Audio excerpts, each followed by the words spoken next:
thank you all for coming, and most especially thank you, Linda.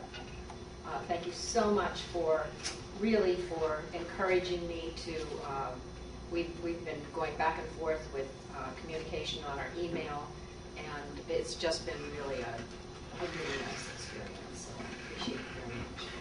I appreciate all of you who have read the book, and I think that most everyone wants to know first and foremost is, how did a girl from Saskatchewan come to Virginia and write a book about slavery? And I'm as dumbfounded as everyone else, really, because it was not something I ever intended to do. What I did want to do all of my life, I wanted to be a writer. And that's another question people ask me, did you always want to be a writer? And my answer is, well, I didn't know that you could be a writer. Born in this little hamlet on the plains of Saskatchewan, it was never an ambition. It was never encouraged. We were encouraged we could do something as a woman. I could be a secretary, a nurse, a teacher, or I could get married. And I decided that I wanted to be a nurse because that was what was available. But when I read, not too long ago, a woman by the name of Susan Isaacs, another writer, talked about how she never thought she could be a writer because she thought that writers were extraordinary people. But what she then discovered was that writers were just ordinary people who might write something extraordinary. And I thought, that's it. That was exactly it. I always thought that writers were just someone that I could never even, I couldn't imagine.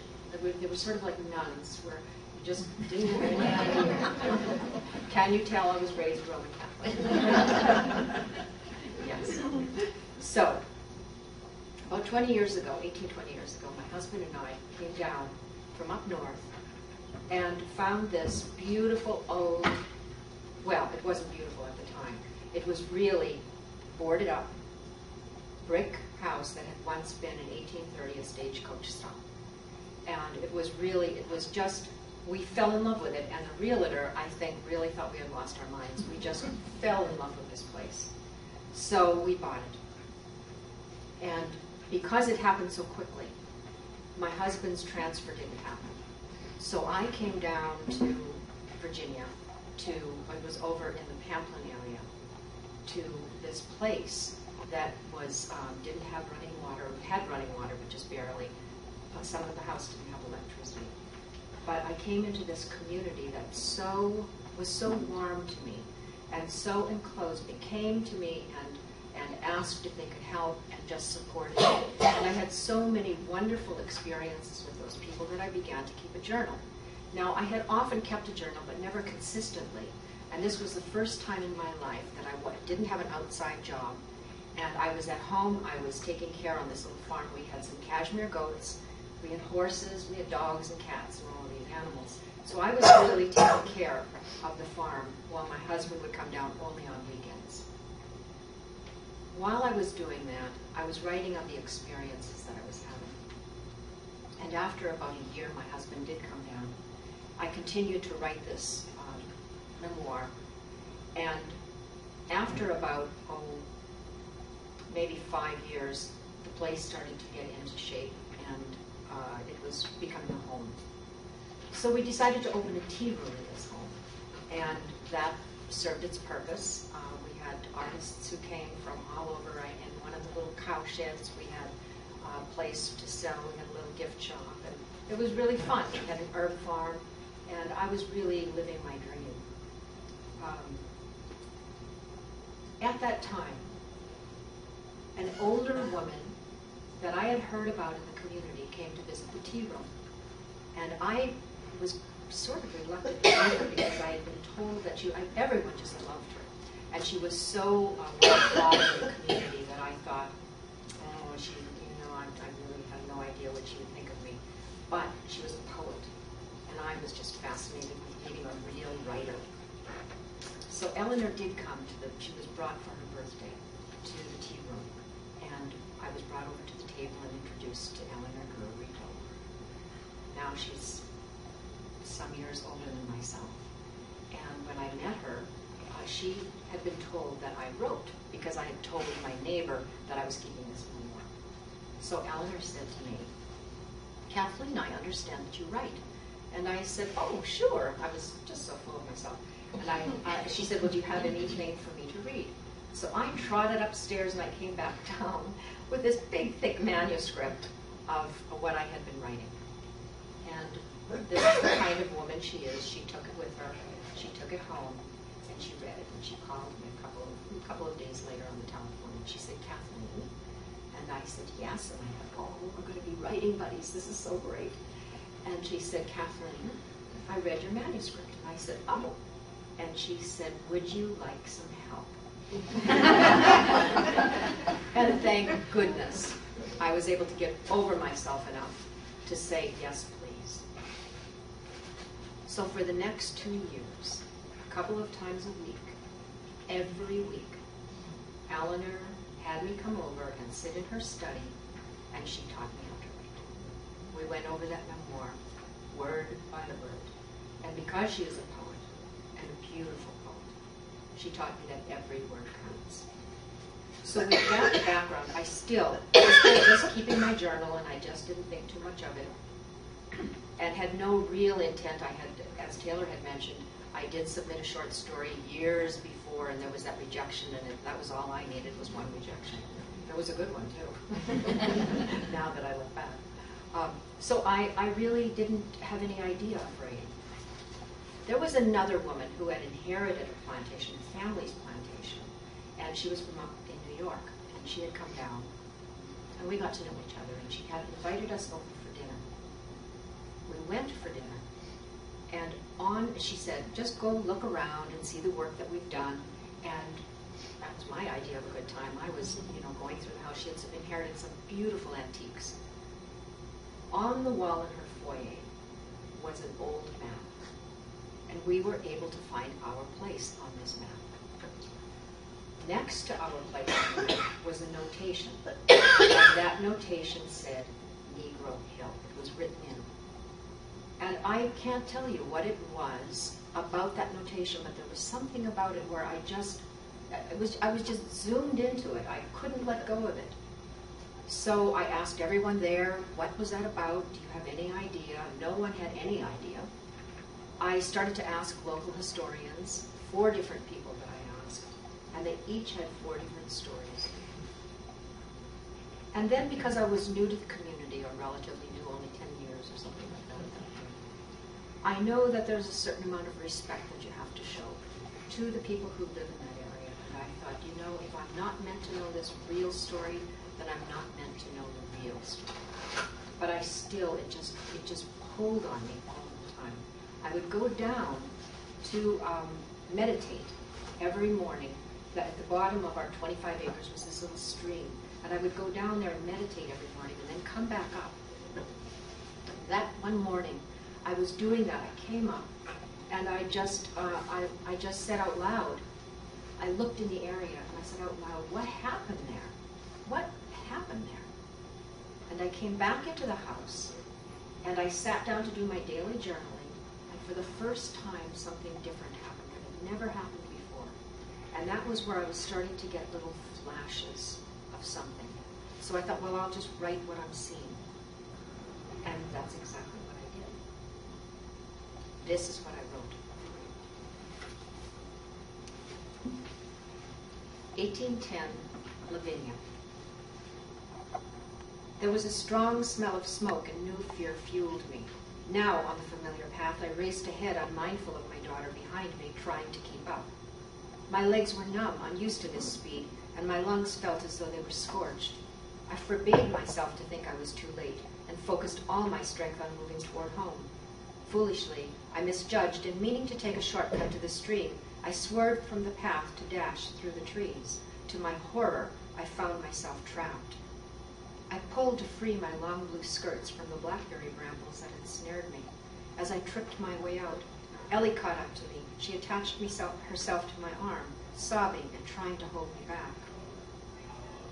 Though a 7-year-old is no match for a grown woman, she fought fiercely, with strength fostered by her own terror. In my frenzy, I pushed her to the ground, and she stared at me with disbelieving eyes. "Stay here," I begged, and raced back down the path until I reached the stream. I meant to cross over by stepping on the rocks in the shallow water, but I didn't remove my shoes, which was a mistake. Halfway over, I slipped on the river stones, and with a splash, I fell. The cold water shocked me, and for a moment I sat stunned, water bubbling by until I looked up and recognized our smokehouse on the other side of the stream. The gray building reminded me that I was close to home. I rose, my skirts soaked and heavy, and scrambled my way across the water by clinging to the jutting rocks. At the base of the hill, I leaned forward to breathe, gasping for air. Somehow Ellie had reached my side again, and this time she clung like a kitten to my wet skirts. I was terrified of what she might see, but it was too late now, so I grasped her hand, and together we crested the bluff. There I froze. Ellie saw it too, and she whimpered. Her hand slipped from mine as she sat on the ground. I moved forward slowly, as though in a dream. Our massive oak tree stood at the top of the hill, its lush green leaves shading the thick branch that bore the weight of the hanging body. I refused to look up again after I caught sight of the green headscarf and the handmade shoes that pointed down. I was horrified at what I had written. It just had come from somewhere, and I had no idea what it was. And I folded it up, and I put it into my desk drawer, and I wanted no part of it. A couple of weeks later, I was talking to my dad on the telephone. I should go back a little bit. When I was talking to the different historians, the local historians. Talk louder. Okay. I was talking to the local historians. There was one black woman, an old black woman that I went to see, and her name was Mrs. Bessie Lowe, and she was just a wonderful character, and she's since died. But I went to her and I said, "There's this story. What is your take? What do you know about this?" And she told me a story about a young black woman who had been hung, but it was in the square of Charlotte Courthouse. And I said, "That doesn't feel like the right story, Mrs. Lowe. It just doesn't feel right to me." And she said, "Why don't you just write your own story?" And I said, "But I don't know a story." And she said, "It'll come to you. Just let it come to you." So that's where I had put that on the back burner, and I hadn't thought about it ever again. And then this happened for me. One of the other things that I said to Mrs. Lowe, at that time I had already learned enough about research, I've done enough about research, to know that there had been a lot of opium addiction on some of the plantations. And I said to her, I know that a lot of these white women were very lonely. I said, "Why wouldn't they have made friends with the black women?" And she looked at me and she said, "Oh, my dear, you are naive." And I was. So I go back. I had done this prologue, put it in. I didn't know what it was. I didn't know where it came from. I didn't really want to know because it was about slavery. And I hadn't learned very much. I hadn't learned anything about slavery, really, in my history in Canada. Not that we don't have our own horrors, but that wasn't what I was taught at that time. So it was sitting in the drawer, and I talked to my father. My father is up in Saskatchewan still. And he was telling me about a friend of his that he was golfing with. And this friend was studying his ancestry. This friend was from Ireland, and he was able to trace his ancestry back to 1790, when his family came on board ship into Norfolk from Ireland. On board ship, the parents had died and had left 3 orphans. My father told me that they could trace the 2 boys, but they couldn't find a trace of the little girl. And as soon as my father said that, I had this chill go through my body. And I thought, I know what happened to them. I didn't know how I knew, but I knew that there was something in me that I could access that. And I knew she was waiting in that desk drawer. So I went into the library, to our little local library. I had read loads and loads, but I went to this local library in Charlotte Courthouse and found 2 books. One was called Weevils in the Wheat, and the other was called Bullwhip Days. And both of those were slave narratives that had been written back in 1936, or in that time period. And they were the words of people who slaves at one time. When I read those words, when I read those histories, I started to hear the voices, and that's the only way I can describe it. I just was hearing the background noise of the voices. And people have said, how did you know the voice, or how did you get the voice? They spoke to me. And that's the only way I can describe it. I hear the voice the way it's given to me. After Dad said that to me, and after I started to read these books, then I started really doing intensive research, going to Williamsburg, all of the plantations in the area that had been renovated, I went to them. I went to the historical societies, a Black History Museum. I just did as much research as I could. And then I sat down. Now, I did not know how to write. I didn't know what to write. I didn't know where to start. That year, we were talking about Charlottesville Festival of the Book, which is an amazing event. If you haven't been there, make sure you go.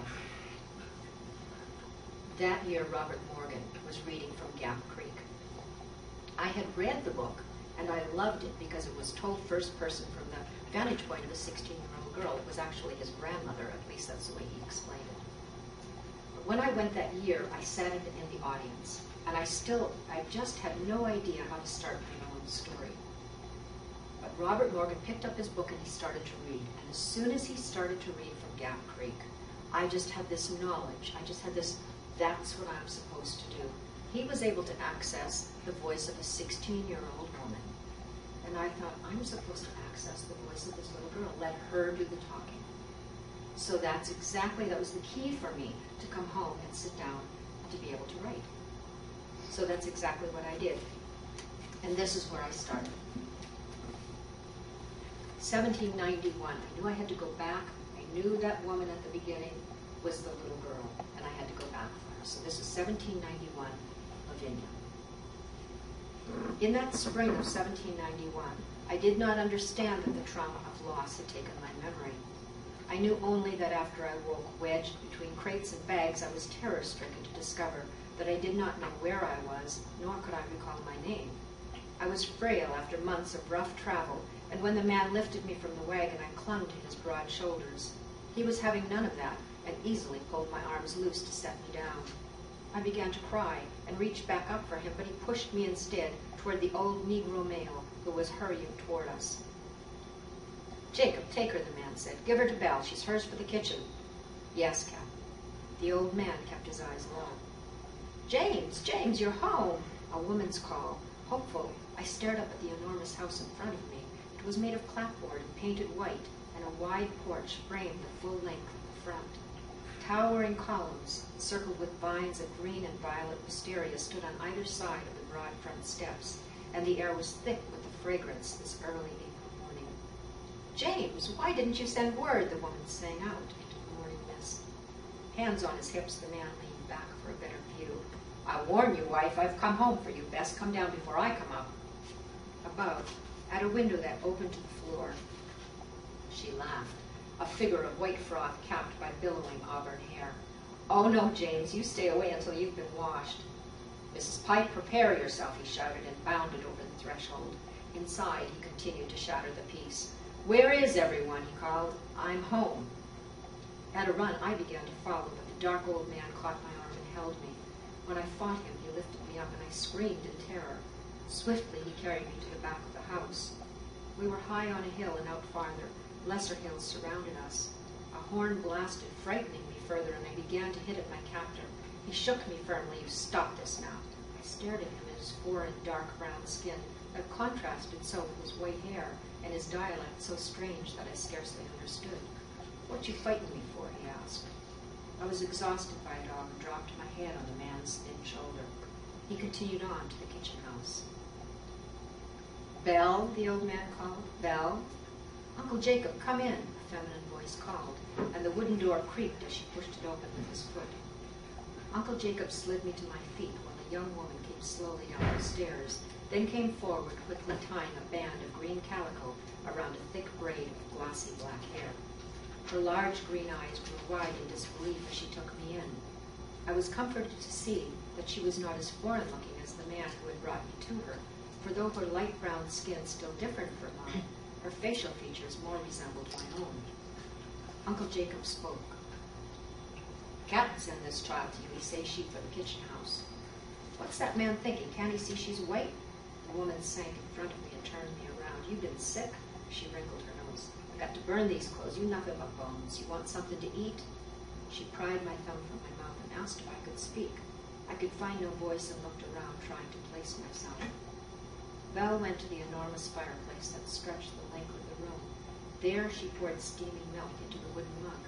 When she held it to my mouth, I choked on the milk, and my body began an involuntary tremor. I vomited, then I passed out. The best way that I can describe how this book came through, how this book was written, was that the characters, Uncle Jacob showed up. When the little girl came up in the wagon, she looked up, she saw this house. I just wrote down whatever I saw the characters doing. The only time the story would stop, the only time the characters would not move forward, was when I would try to change the story. I would see something coming and I'd think, oh, I don't want to go there. No, not that. Not another dramatic scene, not another melodramatic scene. I tried to change it. The story would stop. And I'd be sitting there just with a pencil and wondering, oh, what now? So I learned pretty quickly on that I couldn't change the story. I couldn't change the content, and I had to just write it as it came. Now, the characters that came, Uncle Jacob as an example, when he showed up, I just saw him completely. I just saw him. I could feel him. I could touch him. I could smell him. It was just, he was so real to me, as were all of the characters. Belle, as soon as she came down. Some took a little bit longer to let me get to know them. It took a little bit longer. But on the whole, they just presented themselves, and I knew where they came from. I knew who they were. I knew intrinsically who they were. And that was just the way all of this worked for me. So I wrote the first draft only in Lavinia's voice. And then I had some readers. One of the readers, whose opinion I really respected, said to me, look, this is a story about slavery. Don't you think you should have a black voice in here? And I said, well, I don't think that as a white woman, I could be writing about a black word in a black voice. And they said, well, I thought you said that you weren't doing the writing. And it was true, I wasn't. So I went back, I sat down, I had a talk with my characters and said, whoever wants to show up, come on in. And so what I did, I just picked up the book, I started to read it, and Belle came in. And Belle was very definite, she knew exactly what she wanted to say, she said it, but she got the heck out. Lavinia tended to go on. Lavinia was always sort of hesitant, and she was timid and afraid, but Belle was going to make it. And I knew except when I saw that she had that green headscarf on, I thought, but didn't somebody at the beginning have it? That was my concern, and I thought through the whole thing.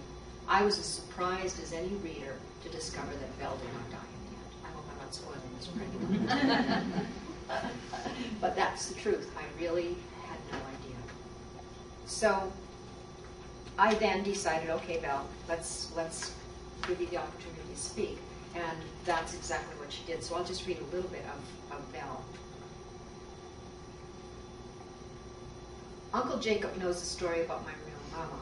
He says the captain, 34 years old and still not married, was down in Richmond walking through the yard where they were selling Negroes. The captain sees them poking at this woman who's standing tall in the box, looking away like she's the tree and they lived her. When the captain says, I'll take her, everybody laughs, and they say, you best watch out, she's the kind that kills you in your sleep. When the captain brings her here, his own mama, Mrs. Pike, was real sick. My black mama knows how to work plants, and she gets Mrs. Pike back on her feet. The captain stays here over that time, and don't you know, that's where I come in.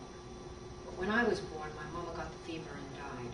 They say the captain carried on like she was a white woman. Ben was born the same year as me, 1773, so when Mrs. Pike sees that Mama May is nursing, she brings her up to the quarters to feed me. Mama May is a hard worker. Before you know it, she's helping Uncle in the big house, then cooking in the kitchen house. The thing was, Papa George was already working up in the barns. Uncles say I was like the light of day to Mrs. Pike. My grandma showed me there's always something to learn, and everybody got something to tell you. She got Uncle Jacob to show us how to write the Arabics, and we listened when he told us about his Fula tribe and his Allah. After Mrs. Pike passed on, everything changed. When she was living, the big house was my home. I'm often asked what this story gave me, or what I got from the story. And I felt, for me, when I look back, I think this is a love story. I think that it was Mama and Papa's love story. And Lavinia was fortunate enough to be reborn into this family that accepted her. And the way that I saw her as being reborn, I saw her coming to be accepted. I saw her acceptance come sort of on a gradual thing. But what I was feeling her. I was feeling her dissociation. I was feeling where she didn't feel a part of. And it was so wonderful for me when I started to feel her being accepted. And the very first part for me with Papa came in at another part that I'll read. Can you hear me, do you think? Am I loud enough back there? Can you hear me? Okay, great. So this is Lavinia, still as a little girl. Belle was softening toward me, and as she did, I became even more eager to please her. It was already my responsibility to scatter the corn and wheat for the chickens, so I was doubly proud of myself the day she trusted me to go down to the chicken house to collect the eggs. When Papa George saw me leaving the hen yard, he came my way.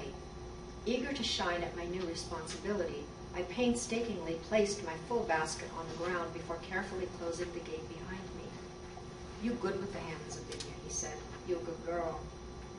His smile radiated through to my lonely heart, and suddenly it opened to a new possibility. "Papa," he said, "is Dory your girl?" "That she is," Papa said. "Are Beatty and Fanny your girls?" I asked. "They sure enough is," he said. "Papa," I said, "is Belle your girl?" "Why you ask all this, child?" he said. "I was wondering, Papa," I said, then stopped and focused on my toe as I drew a line in the dirt. "Go on, child, what you wondering about?" he encouraged. "Could I be your girl too?" I asked quickly. The large, broad-shouldered man looked away before he answered. "Well now," he said, as though he had given it deep thought, "I sure do think I would like that." "But," I said, concerned he hadn't noticed, "I don't look like your other girls." "You mean because you white?" I nodded. "Lavinia," he said, pointing toward the chickens, "you look at those birds. Some of them be brown, some of them be white and black. You think when they little chicks, those mamas and papas care about that?" I smiled up at him, and he rested his huge hand on my head. "I think I just got me one more baby girl," he said, tousling my hair, "and I'm going to call her Lavinia. How about that, I say? Thank you, Lord. Ain't I just the luckiest man?" I skipped all the way back up to the house. Belle scolded me when she found a broken egg, and I promised her that I would be more careful the next time, but my singing heart wasn't apologetic in the least. That was where I saw her at the beginning, of where she started to see that, yes, maybe there was a future for her. And I think that that eventually led to the breakthrough that she eventually has. The next part that I wrote was really difficult to write. And I wasn't sure why, but I see now that it was a rebirth. I went through the labor pains of watching her being reborn, and this is the part that I wrote that has to do with that. Jimmy, baby Henry's father, found me and brought me to the kitchen house.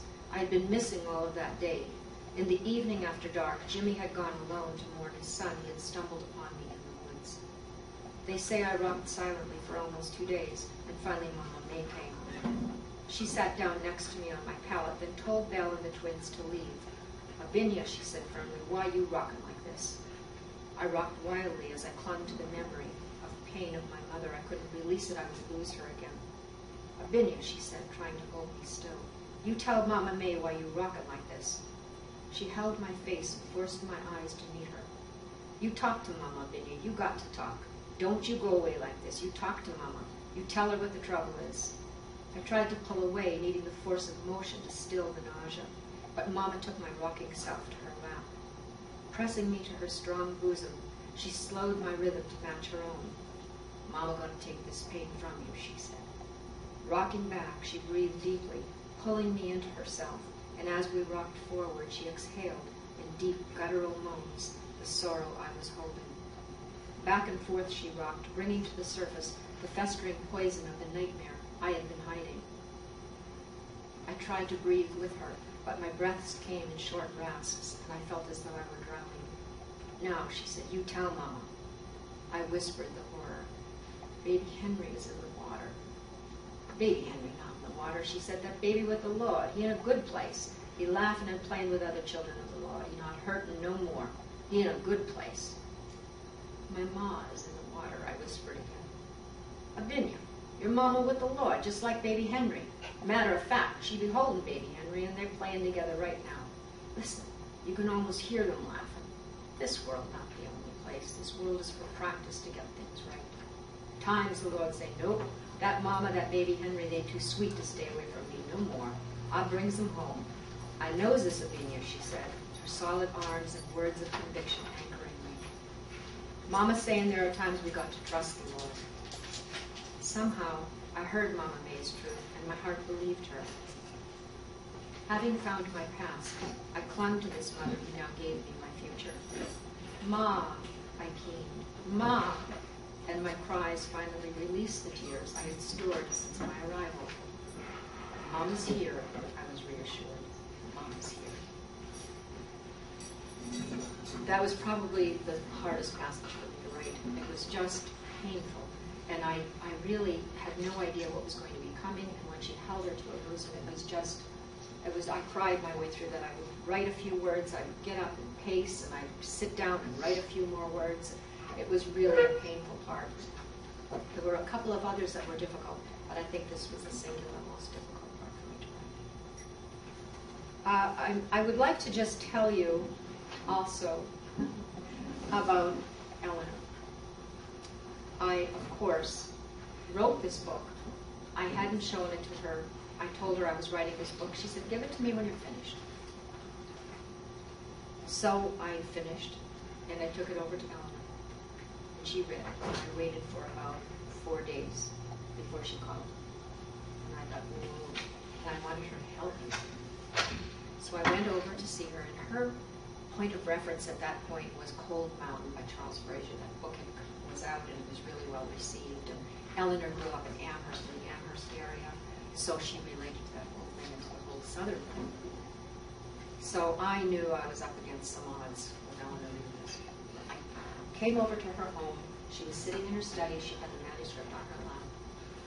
And she said, Kathy, this is as good as Cold Mountain. So I sat down in the chair that I always sat in and started to cry with relief. Then I said, Eleanor, would you help me? And she said, Kathy, you don't need my help. This book is in your voice. You have the characters that you've accessed. I would be interfering if I would be coming in now and telling you how to change things right. So you just keep on moving. And that's exactly what. Now, in terms of how I got it published, are there writers here? Are there other writers here? Oh. Maybe that's why. Yes. I had worked in New York as a graphics rep for a graphics company. And I didn't know the first darn thing about the graphics business. So the owner of the company said to me, and I told him that, I said, I don't have any idea, when he asked me if I would like to come and do this job. He said, why don't you come and sit in the office, walk around, give you free reign, you can go into any of the offices, talk to the art director, talk to anyone you want, and get to know the business. Take a month. And if you then decide that you might be interested in the business, then we'll hire you on. So that's exactly what I did.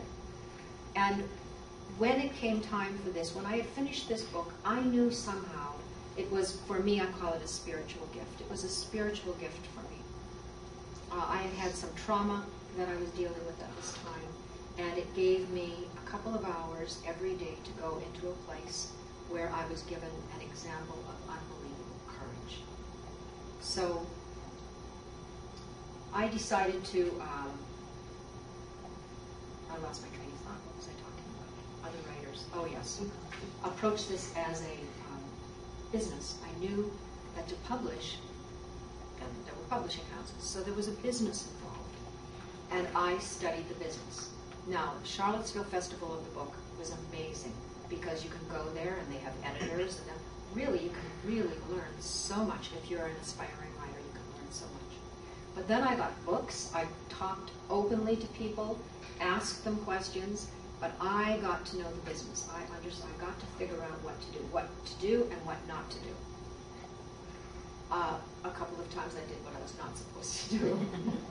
But I first signed on with an agent, and that did not work out. And for many different reasons, it didn't work out. But she was a top New York agent, and it didn't work out. The next agent that got a hold of me was the agent that I have now. And she said, please, I love this story. It has something for me that I would really like to represent it. So it just worked out that she was behind it 100%. And then, when she got the editor, again, I couldn't have been luckier because it's Trish Todd at Simon & Schuster. She was just a gentle, gentle soul, as is Rebecca, the agent. They're both just very gentle and easy and wonderful women. So the whole publishing aspect has been really, really, it's been amazing for me. What I can say is any success that this book has been because of people such as yourself who have read it and have felt inspired to tell other people about it, because it's been word of mouth. So I appreciate everyone and what you've done and the help you've given me and the inspiration. So on that note, I think that I will open the floor to any questions that any of